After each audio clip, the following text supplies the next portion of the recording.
오늘 개척자의 유산이라는 제목으로 말씀을 전합니다. 자, 우리가 우리 한국 사람의 특징 중에 하나는 우리 한국 분들의 어떤 믿음의 선배들, 위인들을 비교적 소홀히 대하지 않았나, 저부터가 그런 반성을 하게 됩니다. 소리요, 서양 사람들은 그렇게 대단하지도 않은데도 참 잘 스타도 만들고 또 우러러 바라보기도 하고 배우려고 하는데, 우리는 좋은 점보다는 좀 단점을 먼저 찾아내려고 하는 그런 부분들이 있는 것 같습니다. 우리가 한국 영화를 보는 이유 중에 하나가 사실은 정서가 맞기 때문에, 뭔가 내용이 자신의 정서와 호흡될 수 있기 때문에 한국 영화를 좋아하는 것이죠. 사실 서양 사람들이 아무리 큰 일을 했더라고 해도 사실 우리 문화와 우리의 정서가 너무 다르기 때문에 사실 그것을 그대로 배우기는 쉽지 않은 부분들이 굉장히 많이 있습니다. 그런 의미에서 우리 한국 사람 분들 중에 믿음의 선배 혹은 귀한 일을 하신 분들을 존경하고 따르고 배운다는 것은 굉장히 큰 의미가 있을 줄 압니다. 우리 한국에 우리가 배울 만한 분 중에 한 분, 또 믿음의 선배 중에 한 분은 분명 김용기 장로님이라고 생각이 듭니다. 몇 년 전에 우리 문기 형제하고 같이 우리 김용기 장로님의 아들이신 우리 김범일 교장님하고 같이 인도 나가랜드를 간 적이 있었습니다. 물론 그 아들분이라고 하지만 지금 80이 더 훨씬 넘으셨죠. 문기 형제가 다녀와서 간증을 하는 것이 이런 얘기를 했습니다. 같이 지내보니까 위인이라는 것이 어떤 분인지를 좀 느낄 수 있었다라는 얘기를 했습니다. 자, 아버지 그 김용기는 그 아들 김범일 교장님께 어떤 유산을 남겨주었을까? 이제 김범일 교장님은 또 80이 넘으셨습니다. 이제 또 다음 세대가 그것을 준비해야 할 줄 믿습니다. 그런 의미에서 우리가 성령운동 그리고 가난한 운동을 우리가 말씀을 통해서 듣고 또 말씀대로 살아가려고 몸부림치는 것은 굉장히 큰 의미가 있을 줄 압니다. 그 아버지 김용기 장로님은 그 아들 김범일 지금 교장님에게 새벽 종 치는 것을 물려주셨습니다. 아침 새벽마다 그 개척의 종을 치는 것입니다. 새벽 3시 45분에 일어나서 정확히 매일 하루도 빠짐없이 그 종을 쳐야 하는 것이죠. 김범일 교장님이 그 가난 운동을 아버지를 따라서 함께 하는 것 중에 가장 힘든 것 중에 하나가 바로 이 새벽에 이 개척의 종을 치는 것이었습니다. 황산이 가난에 정착한 후, 지금 황산이라는 것은 하남에 있었던 그 제일 가난 농군학교를 이야기하는 것입니다. 힘들었던 일이라면 단연 새벽종 치는 일을 꼽을 수 있겠다. 아버지는 새벽종 치는 일의 중요성을 생각하시고 이 일에 털끝만큼의 차질이 없게 하기 위해서 알람시계 3개를 놓고 그 평균 시간에 맞춰 종을 치도록 하셨다는 것입니다. 이 새벽에 개척의 종을 치는 이유는 3가지 이유입니다. 육체의 잠을 깨우자, 사상의 잠을 깨우자, 영혼의 잠을 깨우자라는 것입니다. 이것은 이 복민 사상, 가난 운동이 균형 잡힌 신앙을 가져야 한다라는 그런 외침인 것입니다. 우리의 영혼만이 아니라 우리들의 몸까지도 회복되어지고 구원되어지고 하나님의 뜻대로 살아가라는 그러한 외침이요, 그 개척의 종소리인 것입니다. 데살로니가전서 5장 23절 읽겠습니다. 평화의 하나님께서 친히 여러분을 완전히 거룩하게 해주시고 우리 주 예수 그리스도께서 오실 때 여러분의 영과 혼과 몸을 흠이 없게 완전하게 지켜주시기를 바랍니다. 바로 복민사상, 복민운동은 영혼 육이 바로 균형 잡힌 그러한 신앙을 이야기하는 것입니다. 그런 의미에서 김용기 장로님은 이 삶 속에서 우리의 신앙을 어떻게 실천할 것인가를 굉장히 애쓰신 분이시라는 것이죠. 그래서 성경의 말씀도 한마디로 요약할 수 있는 것이죠. 하나님을 사랑하고 이웃을 사랑하라. 하나님을 사랑한다는 것은 하나님과 영적인 교제를 의미하는 것일 것입니다. 영적인 교제를 통해서 하나님의 뜻을 따라서 이 땅 가운데 그리스도의 삶을 살아가는 것을 의미하는 것입니다. 우리는 교회 생활도 잘해야 합니다. 우리 신앙 생활도 잘해야 합니다. 그러나 우리 삶 속에서 우리들의 신앙이 실천되어야 하는 것이죠. 그러면 진정 균형 잡힌 신앙인, 온전한 신앙인이 되어질 수 있는 것입니다. 우리들 인간의 영은 우리 자신에게 있어서 주인과 같은 역할을 해야만 하는 것이죠. 그래서 가장 먼저 우리의 영을 깨어야 하는 것입니다. 그래서 예수님께서 이 땅 가운데 오셔서 십자가에 못 박혀 죽으시고 우리의 영을 구원하여 주신 것입니다.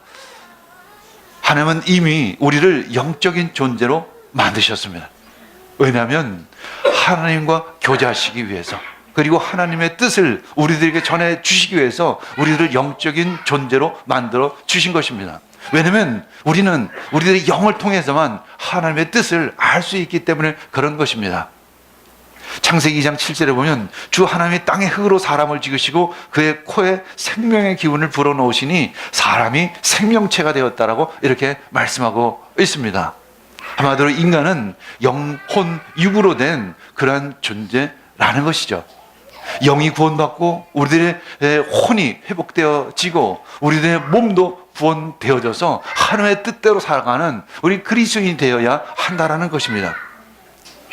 그래서 우리들의 생각과 뜻과 의지는 그 영에 따라서 살아가야만, 생각해야 하고 결정해야만 하고 행동해야만 하는 그런 존재인 것입니다. 그래서 우리의 혼은 마치 우리 존재 가운데 청지기와 같은 존재인 것입니다. 그래서 영은 이 혼을 통해서 우리들의 몸을 움직이기 시작을 하는 것입니다. 우리들의 몸은 참 게으러지기 쉽습니다.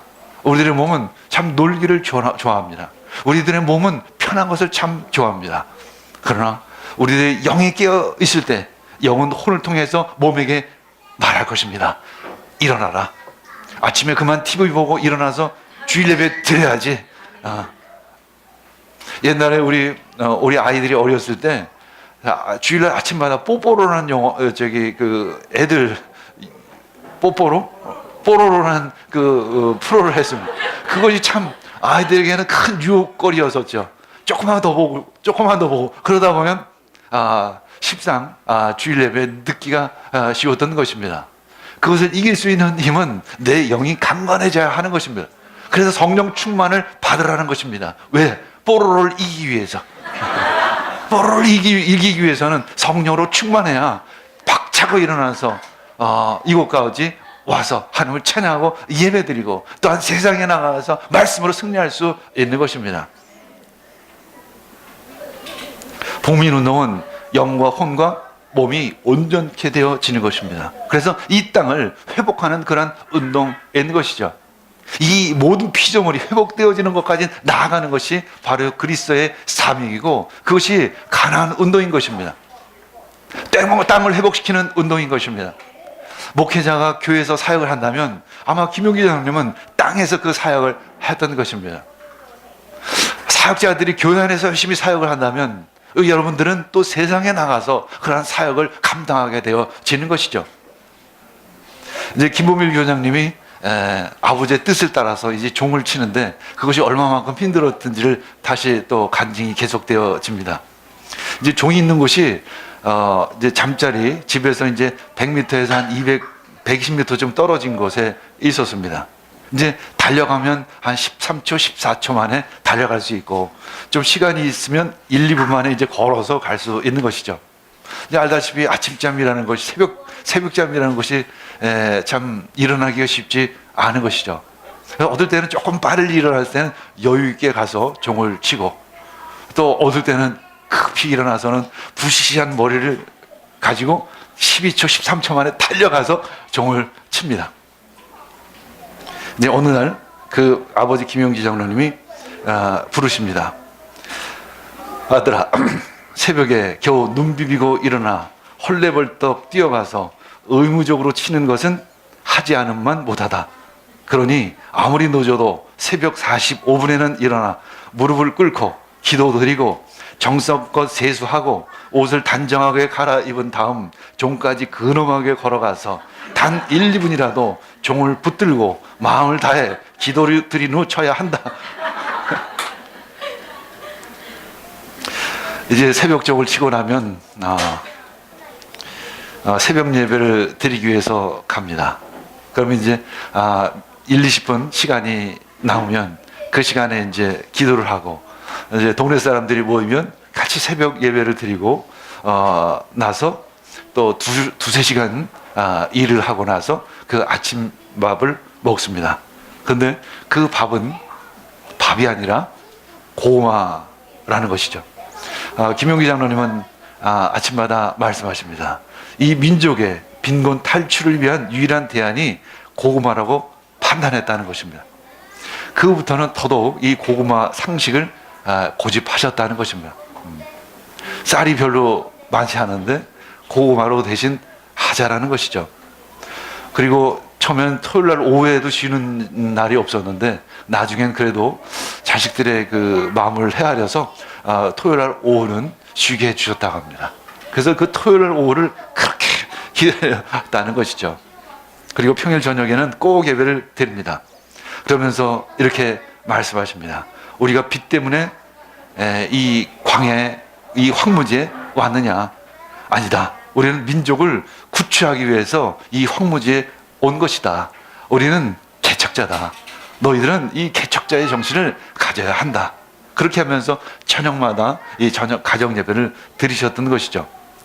그리고 이 김용지 장로님은 6.25 전쟁 후에 이제 외국에 원조 물자로 이제 밀가루가 들어오면 이제 면사무소에서 밀가루를 타라 가라고 이제 연락이 옵니다. 그런데 김용기 장로님은 그 배를 타지 못하게 하는 거죠. 남의 것을 얻어먹다 보면 거지근성이 생겨서 안 된다는 것이죠. 절대로 자립해야 한다는 것입니다. 그래서 자연히 그 김범일 교장님 댁은 언제나 식량이 부족할 수밖에 없었던 것입니다. 왜냐하면 그 황산에 시작했을 때 이 아주 거친 땅을 개척을 해야 하기 때문에 처음부터 그 곡식이 추수할 수 있는 여건이 아니었기 때문에 그런 것입니다. 그럼에도 불구하고 김용지 장로님은 자립을 외쳤던 것이죠. 누구에게 의존한다는 것은 말이 안 된다는 것입니다. 그렇게 해서는 평생 자립할 수 없다는 것입니다. 우리 니아스 미션도 역시 마찬가지입니다. 사실 우리가 우리 교회 스스로 누구의 도움도 받지 않고 니아스를 개척하자, 니아스 미션을 하자라는 것입니다. 요즘 보면 선교한다 그러면 제일 먼저 돈을 생각합니다. 아닙니다. 돈은 나중에 필요할 것입니다.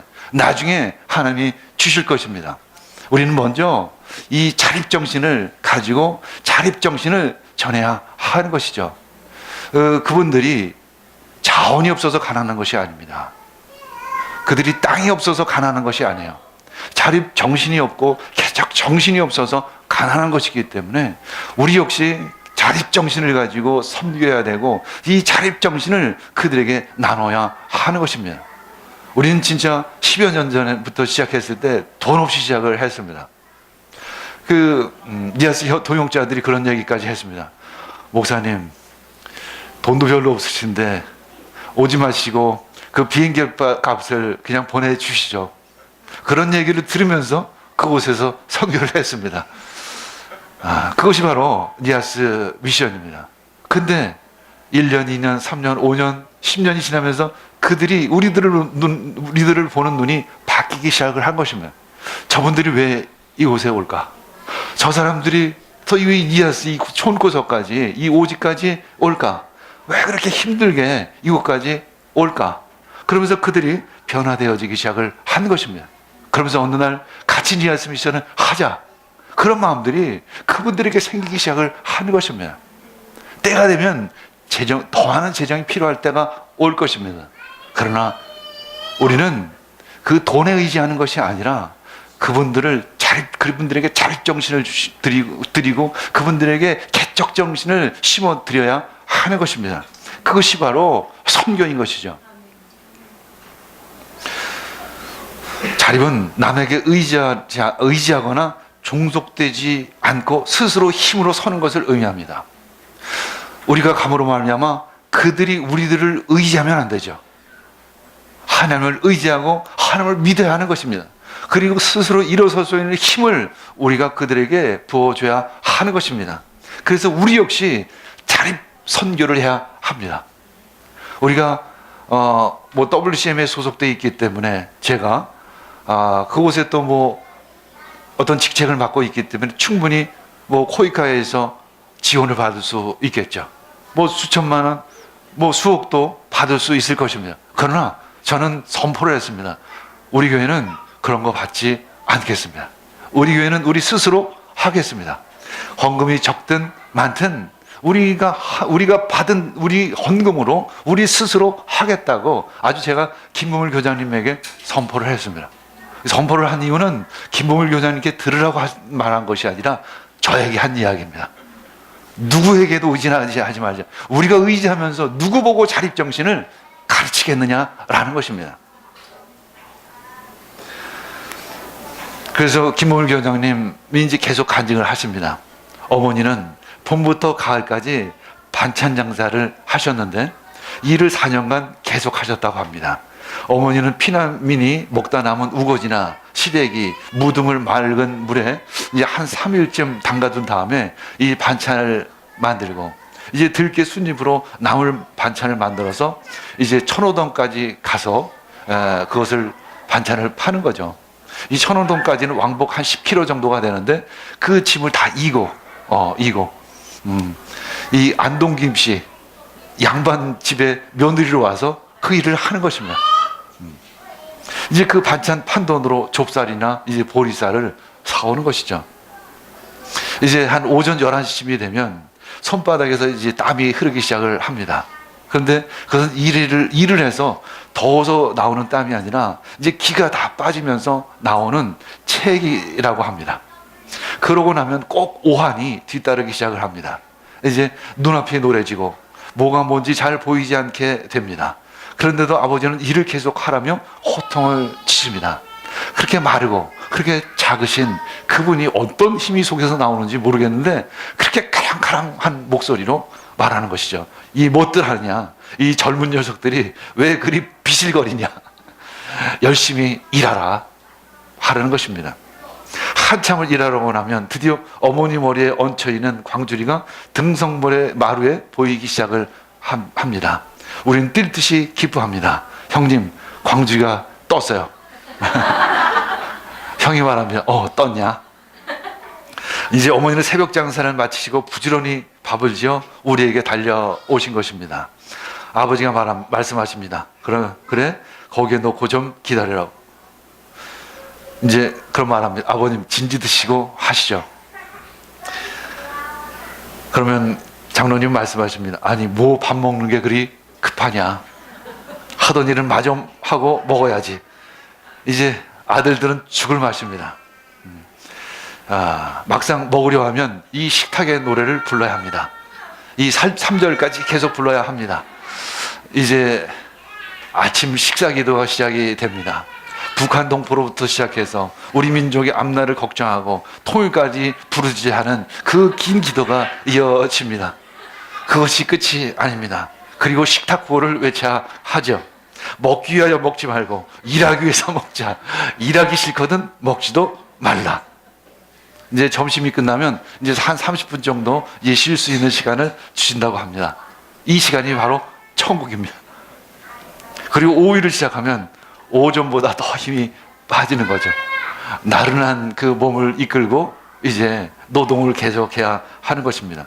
후에 얼마 지나지 않아서 군에 입대를 하게 됐는데 군대가 그렇게 편한지 마치 지옥에서 천국을 온 것 같은 그런 마음이셨다고 합니다. 이제 김봉일 교장님이 이제 20살이 넘어가기 시작을 했습니다. 그러면서 어떤 회의가 위로 닥치기 시작을 한 것이죠. 그냥 젊은 나이니까 남들처럼 공부를 시키는 것도 아니고 맨날 농사만 시키고 있으니, 그래도 김범일 교장님도 머리가 대단하시거든요. 머리가 좋으신데 공부는 안 하시고 맨날 일만 시키니 앞날이 걱정되는 것입니다. 도대체 내 인생은 앞으로 어떻게 펼쳐질 것인가? 하루는 어떻게 친구하고 연락이 됐는데, 그 친구가 마침 유학을 간다는 이야기를 듣는 순간 도대체 나는 무엇인가? 나도 유학이라도 가든지 뭐 대학이라도 가든지 이렇게 해서 공부를 열심히 공부해서 뭔가 이루어야 할 터인데, 아니 공부는 젊어서 돼야 하는데 이 20살이 넘도록 이 괭이질만 하고 있으니 그런 생각이 든 후부터 몸이 점점 쇠약해지기 시작을 하고 몸이 아주 젓가락처럼 말라가기 시작을 했습니다. 남들이 보기에 참 비참하게 보일 정도로 그런 모습이 아주 훌쩍해진 것이죠. 근데 어느 날 나름대로 생각해서 의견을 아버지께 드렸더니 아버지가 말씀하십니다. 그냥 들은커녕 야단만 그냥 몰아쳐 듣고는 다시 더 깊은 회의에 빠지기 시작을 하는 것이죠. 이처럼 고생하면 어디 가서 밥 세끼 이만큼 못 먹을까? 그래서 이제 두 번째 가출을 결심을 합니다. 이제 집을 나갑니다. 무작정 서울로 올라간 것이죠. 그리고 아는 댁에 찾아갑니다. 가는 집마다 하는 얘기가 똑같습니다. 이 사람아, 왜 그러는가? 자네 부친이 얼마나 훌륭한 분이신가? 부친을 도와드리게. 자네가 이렇게 집을 나와 있으면 어르신께서 얼마나 고통을 당하시겠는가? 마치 약속이나 한 듯이 가는 집집마다 이런 이야기만 하는 것입니다. 그럼 이렇게 대답합니다. 그러면 우리 아버지하고 한 달만 살아보십시오. 아니, 일주일만 살아보십시오. 하루도 못 버티실 것입니다. 그러나 이상한 것은 가까이서 보았을 때도 그 아버지가 참 특이한 분이셨는데, 밖에서 들으니까 아버지의 외침이 더 큰 메아리로 그 가슴을 적셔오고 있었습니다. 그런 생각을 합니다. 저분들 말씀대로라면 아버지가 그런 선구자이신데 나는 도대체 무엇인가? 나는 도대체 그런 선구자의 뒷발꿈치도 또 쫓아가지 못할 터인데, 나는 그런 선구자의 자질이 없는데 나는 내 아버지에게 도대체 어떻게 해드려야 한단 말인가? 그래도 발걸음이 집으로 향하지는 않았습니다. 그래서 이제 일본으로 도망칠 생각을 하기 시작을 한 것입니다. 그렇게 한참을 지냈습니다. 한 3달 정도가 지냈을 때 아버지로부터 친필 편지를 받았습니다. 아버지가 이런 편지를 쓰셨습니다. 사랑하는 아들아, 객지에서 얼마나 고생이 많으냐. 나는 내 생각에 밤잠을 못 이룬다. 일본 사람들 7천만이 나를 꺾지 못했건만, 이건 뭐 신사참배, 참배 등등을 이야기하는 것이죠. 네가 내 뜻을 꺾으려 하는구나. 국가와 민족을 위하여 일을 하려고 하는데 아들이 네가 이해를 하고 도와주지는 못할 망정 염려가 되게 하는구나. 고당 조만식 선생의 자녀, 남강 이승훈 선생의 자녀, 도상 안창호 선생의 자녀들이 아버지의 뜻을 잘 따라 주었으면 얼마나 좋았겠느냐. 이것은 민족의 염원이었단다. 내가 교회에서 서서 설교도 하고 남을 가르쳐야 하는데 내 자식이 따라오지 않으니 권위도 없고 가르칠 자격이 내가 없구나. 나는 나를 사랑한단다. 돌아와서 같이 가볍게 일하자구나. 그래도 이 편지를 받고, 이 친필 편지를 받고 4일간을 그 김범일 교장님은 펑펑 우셨다고 합니다. 아버지에게 불효하는 내 모습이 창피해서 울었고 여러모로 부족한 자신을 바라보며 울었다라고 이렇게 간증을 합니다. 그리고 기도하기 시작을 했습니다. 나를 이 세상에 보내신 하나님, 제가 이렇게 못나고 부족합니다. 저는 무엇이 되어야 합니까? 저는 선구자의 길을 걷지 못할 것 같습니다. 저에게 지혜를 주시고 갈 길을 밝혀주십시오. 이렇게 사흘 밤낮을 기도했습니다. 내 평생에 이렇게 눈물 콧물을 흘리면서 기도한 적이 처음이었습니다. 그리고 사흘 만에 얻은 답은 더 이상 아버지께 불효하지 말자. 죽더라도 그 일터에서, 아버지 일터에서 그냥 죽자. 그리고 이제 석 달 만에 그 아버지 집으로 돌아갑니다. 그리고 이제 더 이상 자기 자신을 생각하지 않기로 결정을 합니다. 자기 자신의 인생을 그냥 버린 것입니다. 그랬더니 나의 장래, 나의 야망, 나의 공부 이런 모든 것을 내던지고 나니까 이제 뭔가 눈에 보이기 시작을 했던 것입니다. 아버지의 그 일이 보이기 시작했고 그 아버지가 하시는 일들이 좀 더 분명하게 보이기 시작을 했던 것이죠. 이제 집에 돌아갔습니다. 이제 나를 보신 아버지는 야단 대신 한 줄기 눈물을 흘리셨다고 말합니다. 그러시면서 이런 말씀을 하십니다. 잘 해보자. 그동안 나도 많이 깨달았다. 그러나 일은 예전과 변함이 없이 똑같았다고 말합니다.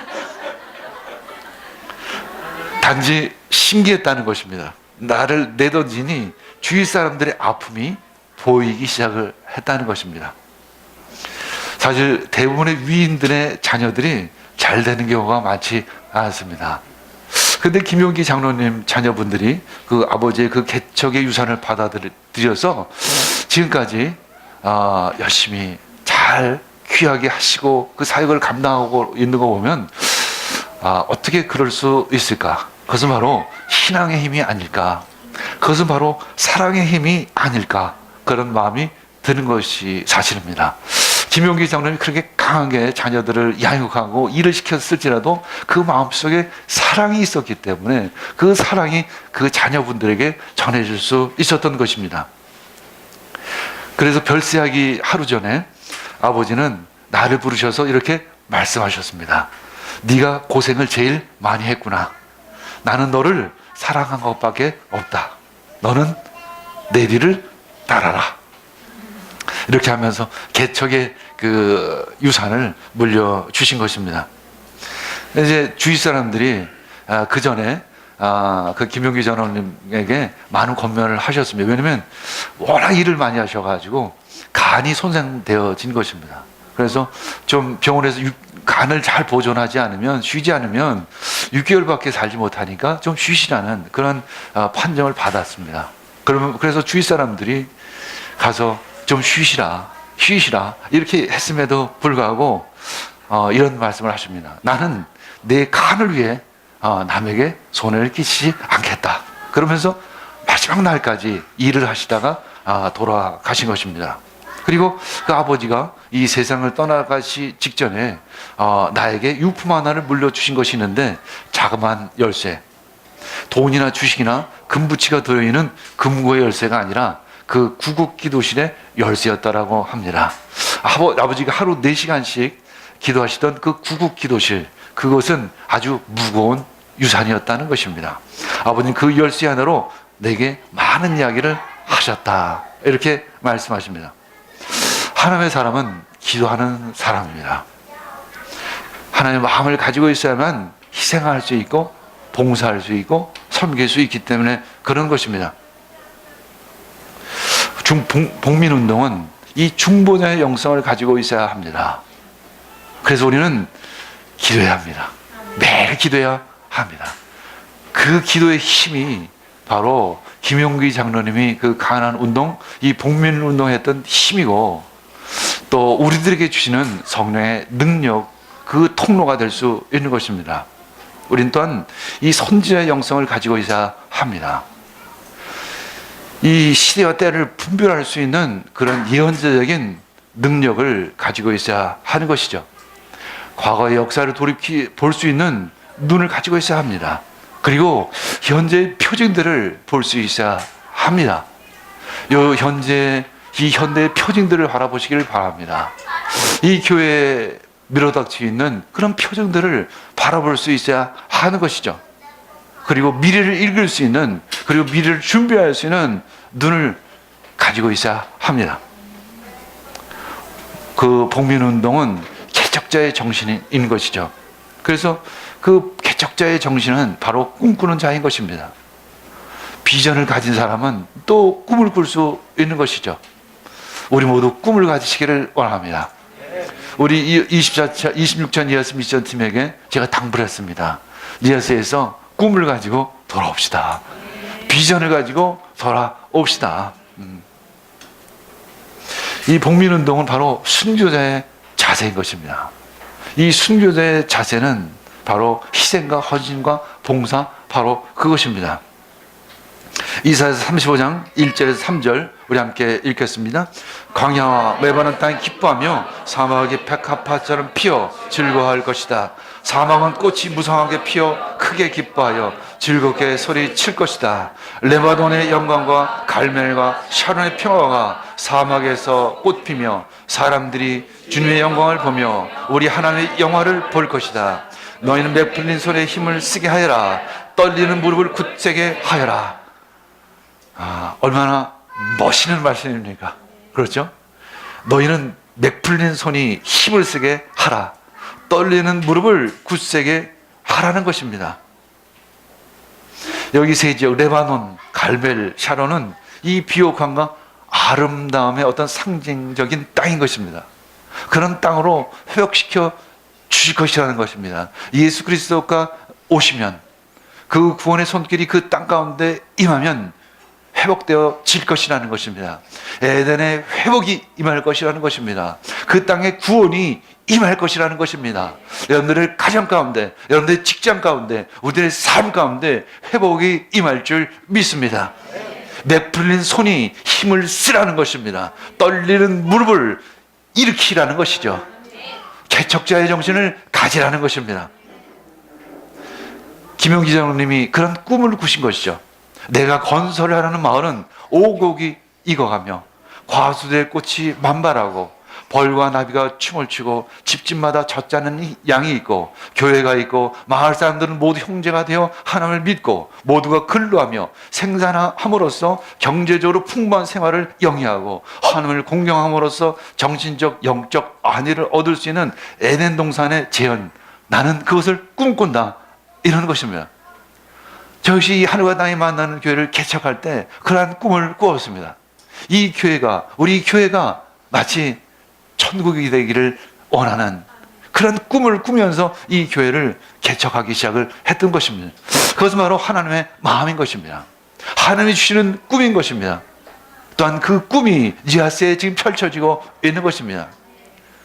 수만 명, 수십만 명의 사람들이 우리들의 이 성령 운동과 이 가난 운동에 의해서 변화되어지고 있다는 것입니다.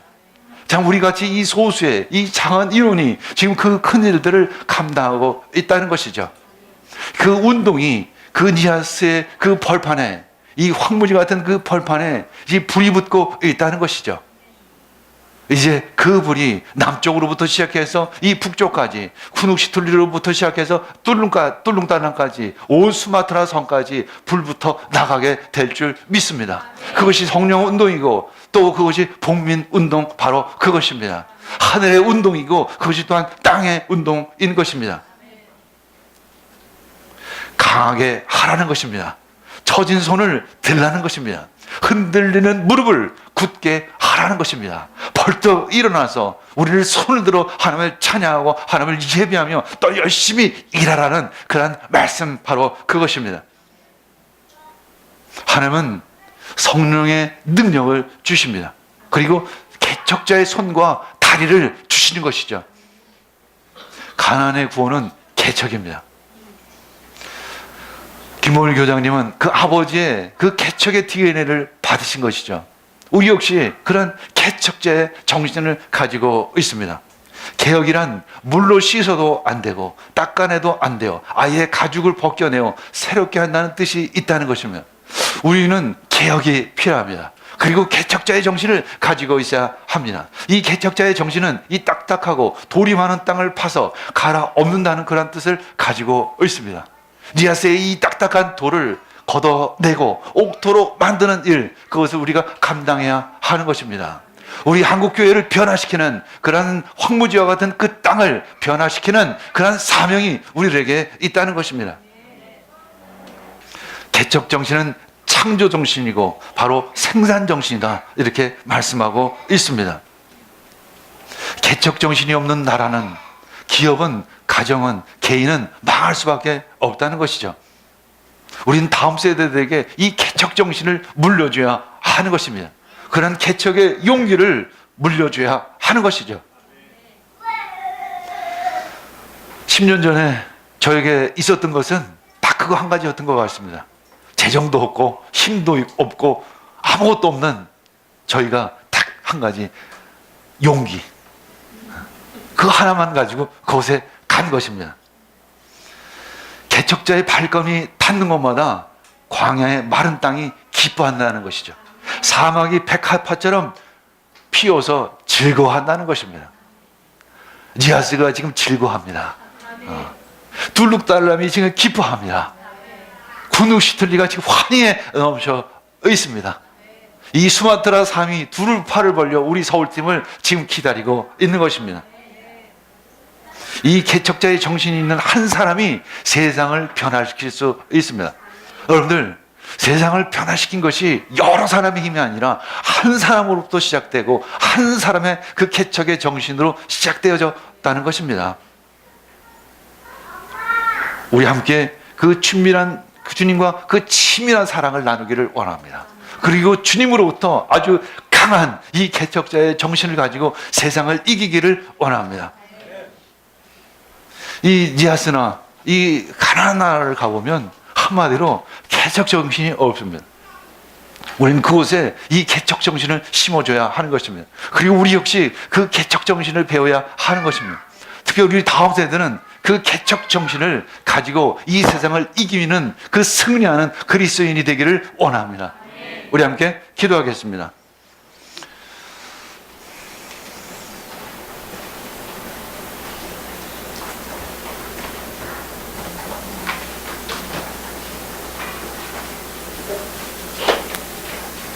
주님 감사합니다. 오늘 저희들에게 이 말씀을 주시니 감사합니다. 이 개척의 말씀, 이 능력의 말씀을 주시니 감사합니다. 주님, 니아스 땅에 성령 운동을 펼치신 하나님, 또 복민 운동을 펼치시고 계시는 하나님, 그 땅을 회복시키시고 변화시켜 주시옵소서. 우리 역시 그러한 정신을 배울 수 있게 해주시고 그러한 믿음을 갖게 주시옵소서. 이 모든 말씀 예수님의 이름으로 기도합니다. 아멘.